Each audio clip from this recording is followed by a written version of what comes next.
Shalom saudaraku yang terkasih di dalam nama Tuhan Yesus Kristus. Selamat pagi dan salam sejahtera untuk kita semuanya. Saya Ardi, menyambut Anda di dalam Renungan Kristen Saudara Rohani.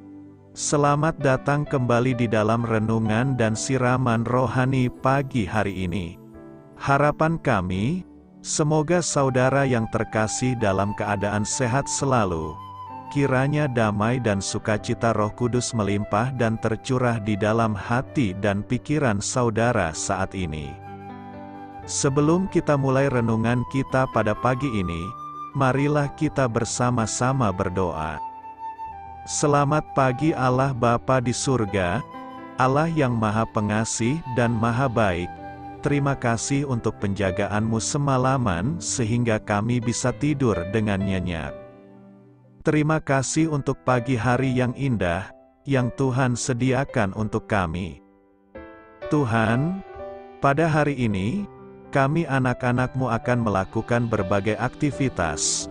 Kami akan bekerja, dan menjalankan tanggung jawab kami, kiranya Kau yang mampukan. Kami serahkan seluruh rencana dan agenda hari ini ke dalam tangan Tuhan. Biar Tuhan yang berkarya dan biarkan semua rencana sesuai dengan kehendak-Mu ya Tuhan Yesus yang baik. Ampuni dosa dan kesalahan kami Tuhan. Jadikan kami pribadi yang lebih baik setiap harinya. Terima kasih karena telah membolehkanku untuk kembali menghirup udara segar di pagi hari ini. Menikmati seluruh anugerah yang telah Engkau berikan kepadaku. Itu semua karena kebaikan dan curahan kasih yang nyata dari Engkau di kehidupanku. Haleluya! Dalam nama Tuhan Yesus, aku sudah berdoa. Amin. Sahabat saudara rohani, pembacaan ayat emas Alkitab renungan kita hari ini terambil dari kitab Mika 4 ayat 1 sampai dengan ayat 5. Akan terjadi pada hari-hari yang terakhir, gunung rumah Tuhan akan berdiri tegak mengatasi gunung-gunung dan menjulang tinggi di atas bukit-bukit, bangsa-bangsa akan berduyun-duyun ke sana, dan banyak suku bangsa akan pergi serta berkata, "Mari, kita naik ke gunung Tuhan, ke rumah Allah Yakub, supaya Ia mengajar kita tentang jalan-jalannya dan supaya kita berjalan menempuhnya. Sebab dari Sion akan keluar pengajaran, dan firman Tuhan dari Yerusalem. Ia akan menjadi hakim antara banyak bangsa, dan akan menjadi wasit bagi suku-suku bangsa yang besar sampai ke tempat yang jauh. Mereka akan menempa pedang-pedangnya menjadi mata bajak, dan tombak-tombaknya menjadi pisau pemangkas. Bangsa tidak akan lagi mengangkat pedang terhadap bangsa, dan mereka tidak akan lagi belajar perang. Tetapi mereka masing-masing akan duduk di bawah pohon anggurnya dan di bawah pohon aranya dengan tidak ada yang mengejutkan. Sebab mulut Tuhan semesta alam yang mengatakannya. Biarpun segala bangsa berjalan masing-masing demi nama Allahnya, tetapi kita akan berjalan demi nama Tuhan Allah kita untuk selamanya dan seterusnya." Ayat renungan pagi kita terambil dari kitab Mika 4 ayat 1 sampai dengan ayat 5. Inti dari ayat emas renungan kita adalah, mereka akan menempa pedang-pedangnya menjadi mata bajak, dan tombak-tombaknya menjadi pisau pemangkas. Mari kita mulai renungan pagi kita.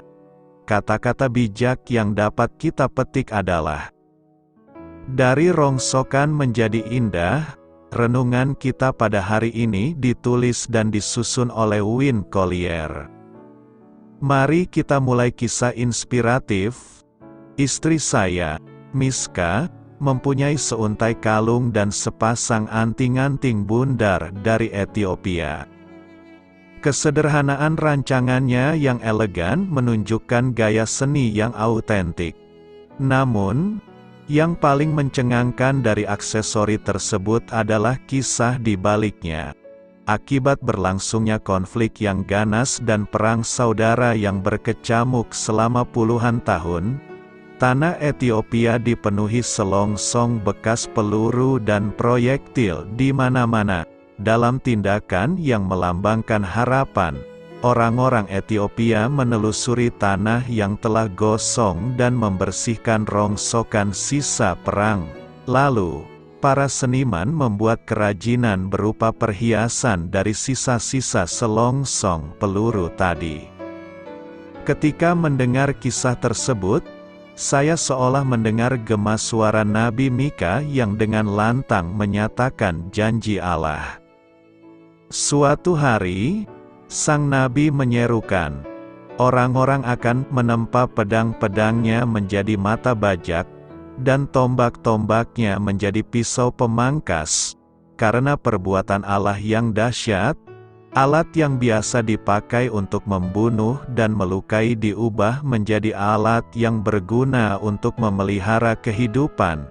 Pada hari kedatangan Tuhan, Nabi Mika menegaskan, bangsa tidak akan lagi mengangkat pedang terhadap bangsa, dan mereka tidak akan lagi belajar perang. Seperti halnya pada zaman dahulu, pernyataan Mika mungkin sulit untuk dibayangkan penggenapannya pada masa kini. Seperti bangsa Israel di masa silam, kita pun bergumul dengan kekerasan dan peperangan. Dan tampaknya mustahil dunia ini akan berubah. Namun, Allah berjanji kepada kita bahwa oleh belas kasihan dan pemulihannya, hari yang menakjubkan itu akan tiba. Karena itu, penting bagi kita untuk mulai menghidupi kebenaran ini sekarang juga. Saat ini pun, Allah dapat menolong kita untuk melakukan karyanya, mengubah rongsokan menjadi keindahan. Marilah kita renungkan di dalam hati kita, pernahkah Anda melihat kejahatan diubahkan oleh kasih Allah? Bagaimana Anda mengubah rongsokan menjadi keindahan? Hal ini patut kamu ketahui, nama Mika memiliki arti, siapakah yang seperti Allah? Frasa ini merupakan ungkapan dalam bahasa Ibrani yang sering digunakan di sepanjang Perjanjian Lama untuk menggambarkan sejumlah aspek unik dari karakter Allah. Nabi Mika sendiri menggunakan frasa ini dalam Mika 7 ayat 18, dengan berkata, "Siapakah Allah seperti Engkau yang mengampuni dosa, dan yang memaafkan pelanggaran dari sisa-sisa miliknya sendiri, yang tidak bertahan dalam murkanya untuk seterusnya, melainkan berkenan kepada kasih setia." Karakter utama Allah adalah kasih dan rahmat-Nya yang rela mengampuni, didorong oleh kesabarannya dalam memelihara umat kepunyaannya. Frasa ini juga sering ditemukan dalam Mazmur. Intinya adalah bahwa Allah Israel itu unik dan berbeda sama sekali dengan ilah-ilah bangsa lain yang berubah-ubah dan tidak dapat diduga, bahkan terkadang menuntut pengorbanan manusia. Berjalan demi nama Tuhan Allah, Mika 4 ayat 5 berkata, "Biarpun segala bangsa berjalan masing-masing demi nama Allahnya, tetapi kita akan berjalan demi nama Tuhan Allah kita untuk selamanya dan seterusnya." Hidup adalah perjalanan, kita sedang berjalan menuju kehidupan yang kekal. Hidup di dunia ini adalah sementara, hidup kekal itu ada di surga. Hidup di dunia ini harus kita jalani demi nama Tuhan Allah. Artinya, hidup kita harus berjalan bersama Tuhan.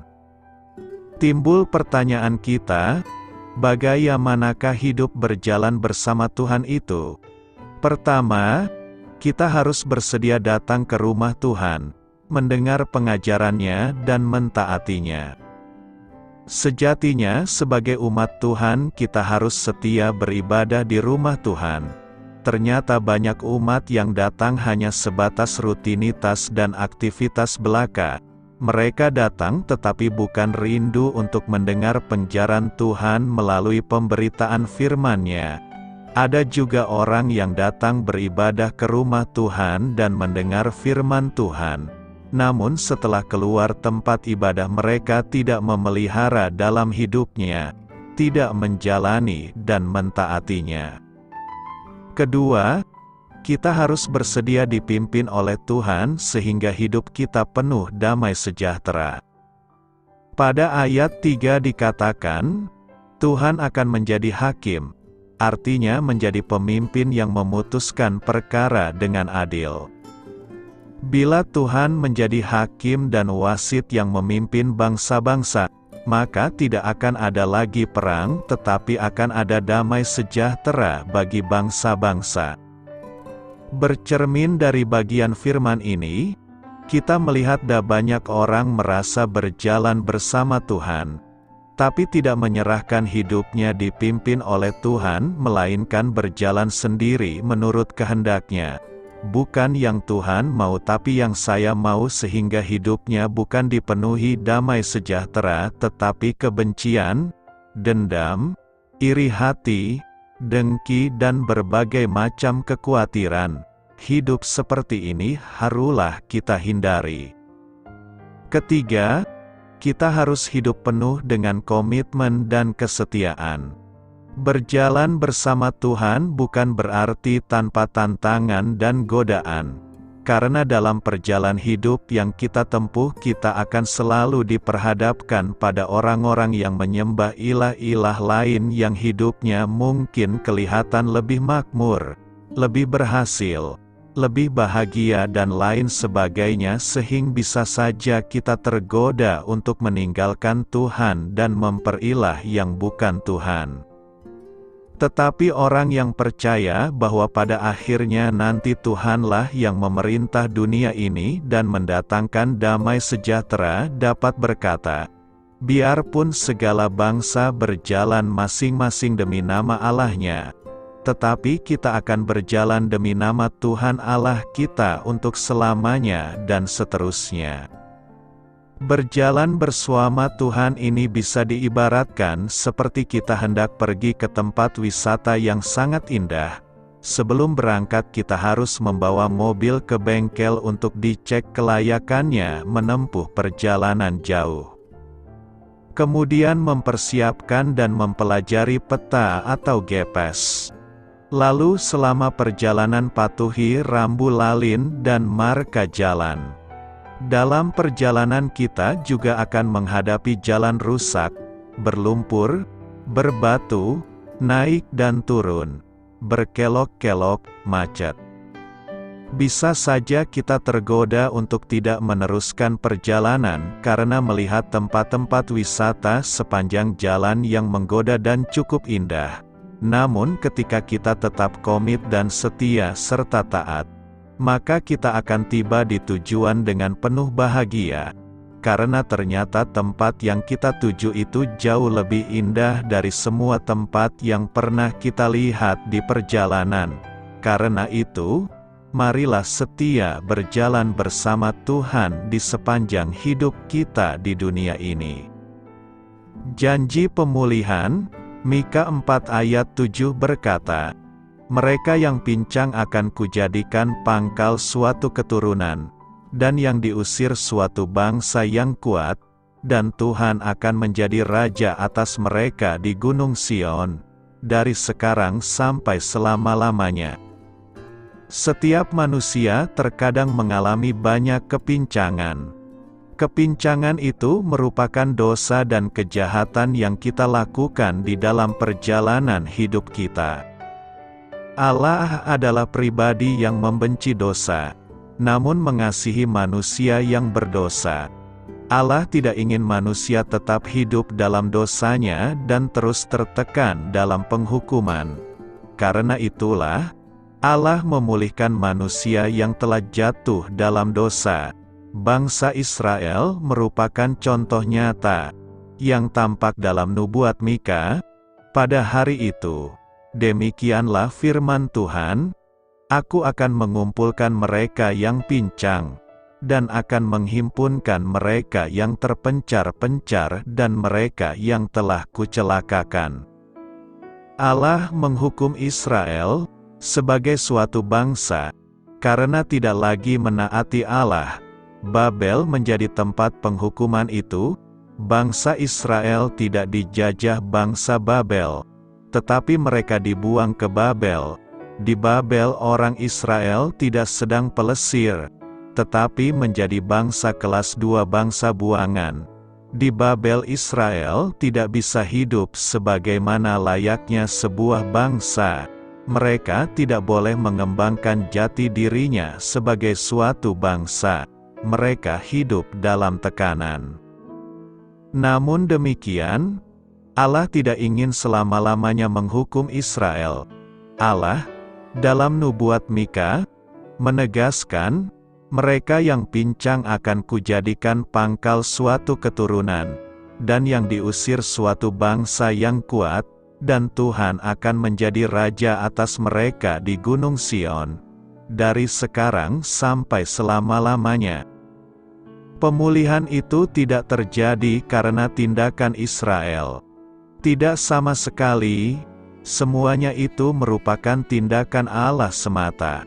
Allah lah yang menaruh belas kasihan dalam diri Kores, Raja Persia, yang mengizinkan orang Israel kembali ke Yerusalem. Sesuatu yang tak terbayangkan dalam diri orang Israel, jika pada kemerdekaan pertama, Allah memakai Musa, orang Yahudi sendiri, maka pada kemerdekaan kedua ini, Allah akan memakai orang asing yaitu Kores. Saat itulah Israel bisa merasakan betapa Allah sungguh mengasihi umatnya. Sudahkah kita merasakan pemulihan dari Allah sendiri? Jika demikian, hiduplah dalam pemulihan Allah itu. Jangan sekali-kali berbuat dosa. Mengapa Allah akan membebaskan setan setelah 1000 tahun? Mari kita bahas. Wahyu 20 ayat 7-10 berkata, "Dan setelah masa 1000 tahun itu berakhir, iblis akan dilepaskan dari penjaranya, dan ia akan pergi menyesatkan bangsa-bangsa pada keempat penjuru bumi, yaitu Gog dan Magog, dan mengumpulkan mereka untuk berperang, dan jumlah mereka sama dengan banyaknya pasir di laut. Maka naiklah mereka ke seluruh dataran bumi, lalu mengepung perkemahan tentara orang-orang kudus dan kota yang dikasihi itu. Tetapi dari langit turunlah api menghanguskan mereka, dan iblis, yang menyesatkan mereka, dilemparkan ke dalam lautan api dan belerang, yaitu tempat binatang dan nabi palsu itu, dan mereka disiksa siang malam sampai selama-lamanya." Sambil membaca ayat-ayat ini, kita berpikir, mengapa Allah akan melepaskan setan pada akhir pemerintahan milenial Yesus Kristus? Pertama-tama, kita harus mengakui bahwa ada pertanyaan Alkitab yang tidak bisa kita jawab di dunia ini karena Allah memilih untuk menyimpan misteri-misteri demi dirinya saja. Akan tetapi, sebagai orang percaya, walaupun kita tidak selalu mengerti beberapa hal dalam firman Allah, kehendak Allah, atau cara Allah, kita mempunyai kepastian bahwa Ia selalu setia, benar, dan layak dipercaya, dan dengan pengertian itu kita wajib menaati apa yang sudah kita pahami dengan giat, secara penuh, dan semampu kita. Walaupun kita mungkin tidak dapat menjawab dengan pasti mengapa Allah akan melepaskan setan, kita dapat menyarankan beberapa kemungkinan, berdasarkan pengertian keseluruhan firman Allah. Pada awal mula kerajaan milenium, hanya orang percaya yang akan hidup, yakni mereka yang bertahan hidup melewati masa kesengsaraan, serta mereka yang kembali bersama Tuhan di kala kedatangannya yang kedua.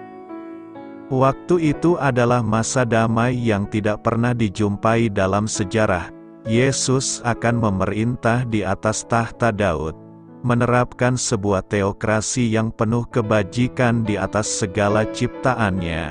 Yesus akan memastikan kebutuhan semua orang terpenuhi, dan tidak bertoleransi pada dosa yang begitu lazim di kebudayaan masa kini. Kita hanya dapat membayangkannya sebagai masa surga di bumi. Orang yang bertahan hidup di masa kesengsaraan masih bersifat fana. Mereka akan hidup dan mengisi kembali bumi pada waktu kerajaan milenial, tanpa sifat merusaknya dosa. Kita dapat membayangkan bahwa populasi akan meningkat tajam pada waktu 1000 tahun itu. Semua yang dilahirkan pada waktu milenium akan menikmati keuntungan dan berkat tahta Kristus di dunia, tetapi tetap dilahirkan dengan hodrat berdosa, dan mereka masih tetap harus bertobat dan mempercayai Injil, memilih Kristus secara pribadi sebagai juru selamat dan Tuhan. Namun, pada akhir kerajaan milenial, setan dibebaskan dan mampu menipu sekian banyak orang untuk mengikuti pemberontakannya yang terakhir melawan Tuhan kemuliaan dan para orang salehnya. Rupanya semakin jauh dari masa kesengsaraan dan permulaan milenium, semakin penduduk dunia ini menyepelekan kondisi baik mereka, dan mungkin ada di antara mereka yang meragukan kebaikan Allah. Walaupun jumlah mereka yang memberontak dipimpin setan disebut sebagai sama dengan banyaknya pasir di laut, mungkin mereka masih berupa minoritas dibandingkan jumlah yang taat. Masih saja jumlah yang mengikut setan akan sangat banyak.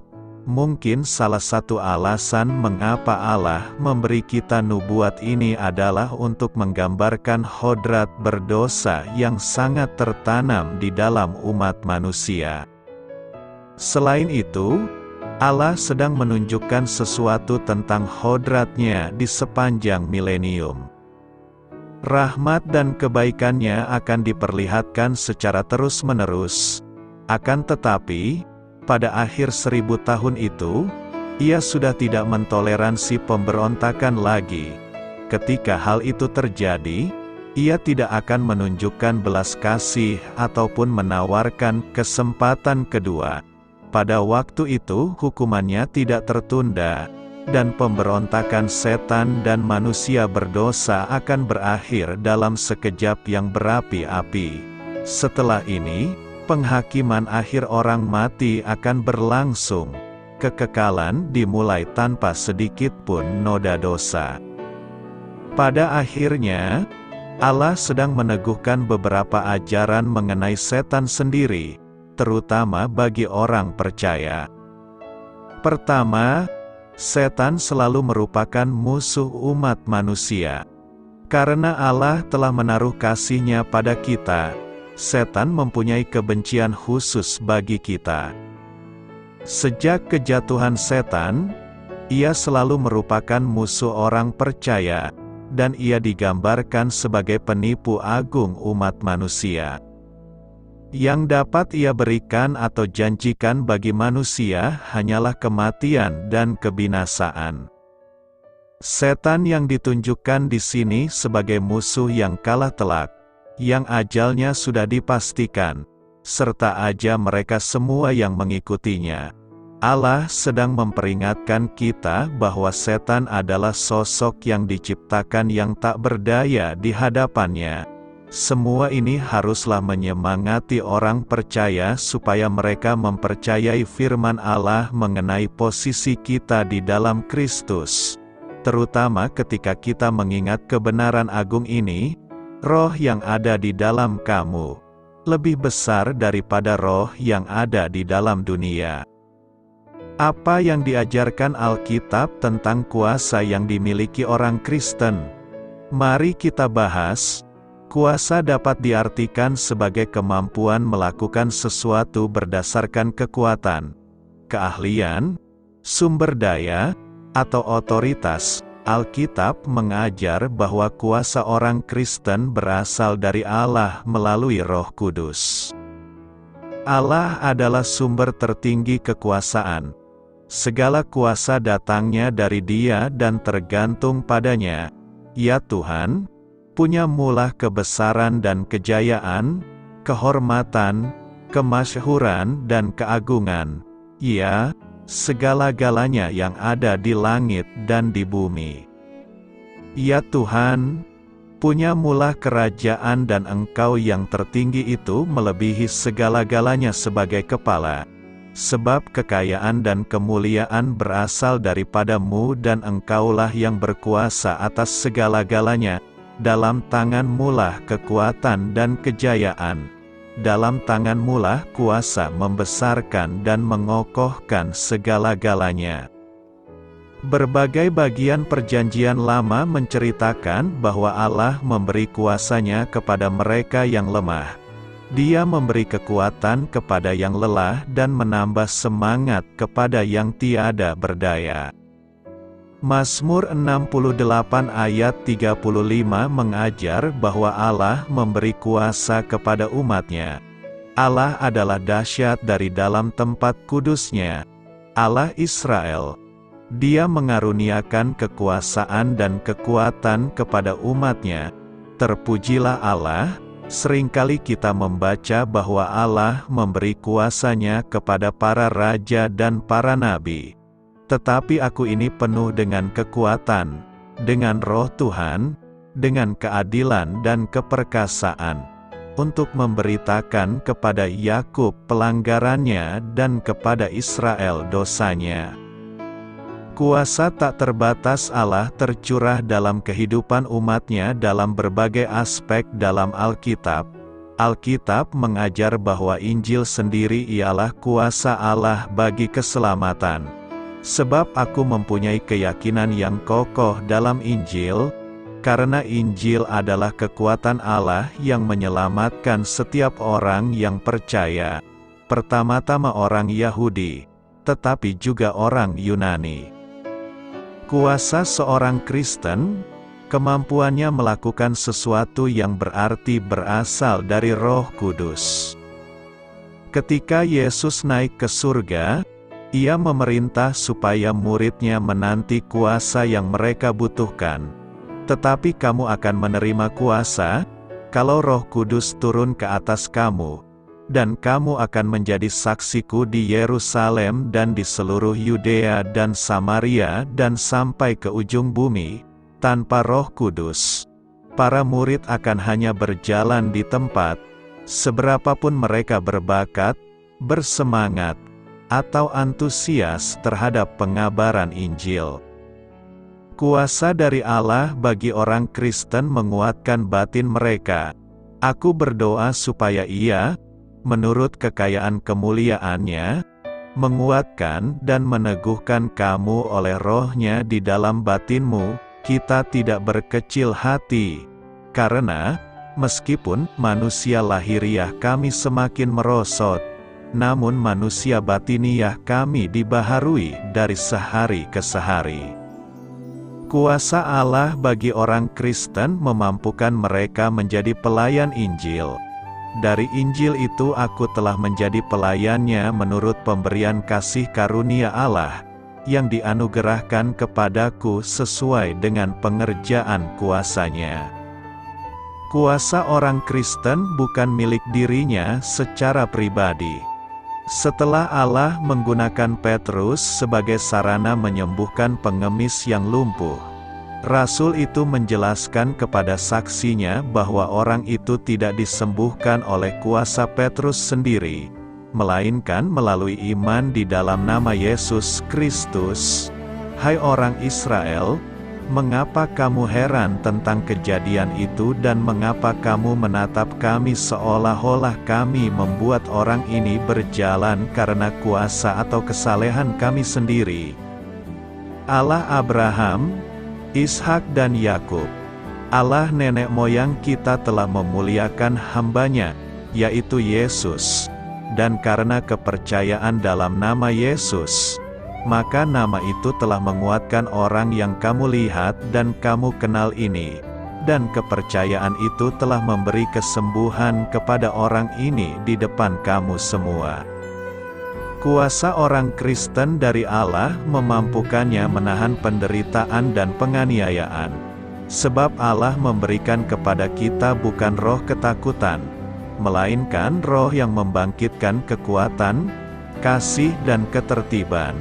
Jadi janganlah malu bersaksi tentang Tuhan kita dan janganlah malu karena aku, seorang hukuman karena Dia, melainkan ikutlah menderita bagi Injil-Nya oleh kekuatan Allah. Kuasa orang Kristen disempurnakan dalam kelemahan, tetapi jawab Tuhan kepadaku, cukuplah kasih karuniaku bagimu, sebab justru dalam kelemahanlah kuasaku menjadi sempurna. Sebab itu terlebih suka aku bermegah atas kelemahanku, supaya kuasa Kristus turun menaungi aku. Seorang Kristen mendapatkan kekuatan melalui doa. Karena itu hendaklah kamu saling mengaku dosamu dan saling mendoakan, supaya kamu sembuh. Doa orang yang benar, bila dengan yakin didoakan, sangat besar kuasanya. Allah menguatkan orang Kristen untuk melayani, untuk berbicara dalam nama-Nya dengan keyakinan akan kehadiran-Nya yang selalu menyertai. Yesus mendekati mereka dan berkata, "Kepadaku telah diberikan segala kuasa di sorga dan di bumi. Karena itu pergilah, jadikanlah semua bangsa murid-Ku dan baptislah mereka dalam nama Bapa dan Anak dan Roh Kudus, dan ajarlah mereka melakukan segala sesuatu yang telah Kuperintahkan kepadamu. Dan ketahuilah, Aku menyertai kamu senantiasa sampai kepada akhir zaman."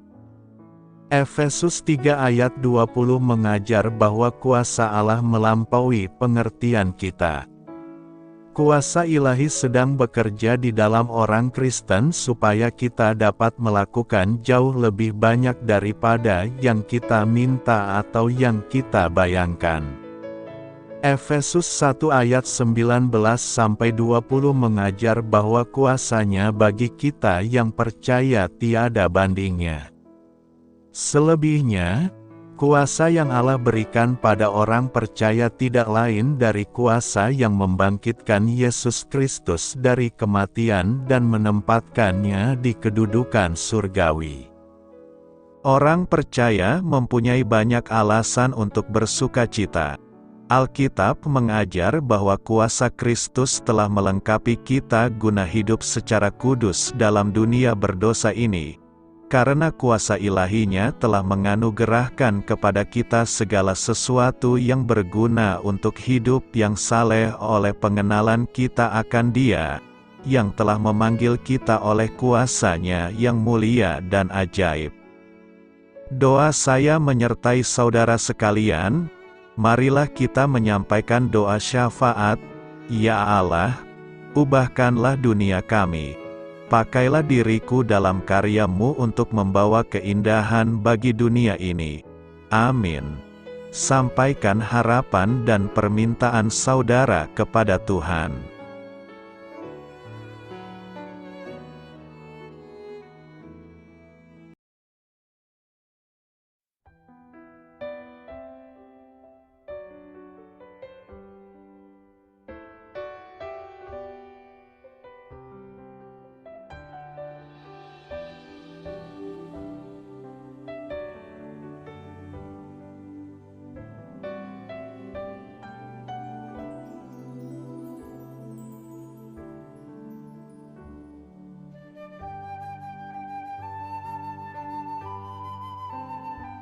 Marilah kita renungkan sahabat saudara rohani. Demikianlah renungan firman Tuhan pagi hari ini. Semoga menjadi berkat dalam hidup kita. Dan sebelum kita memulai segala aktivitas kita pagi hari ini, marilah kita berdoa.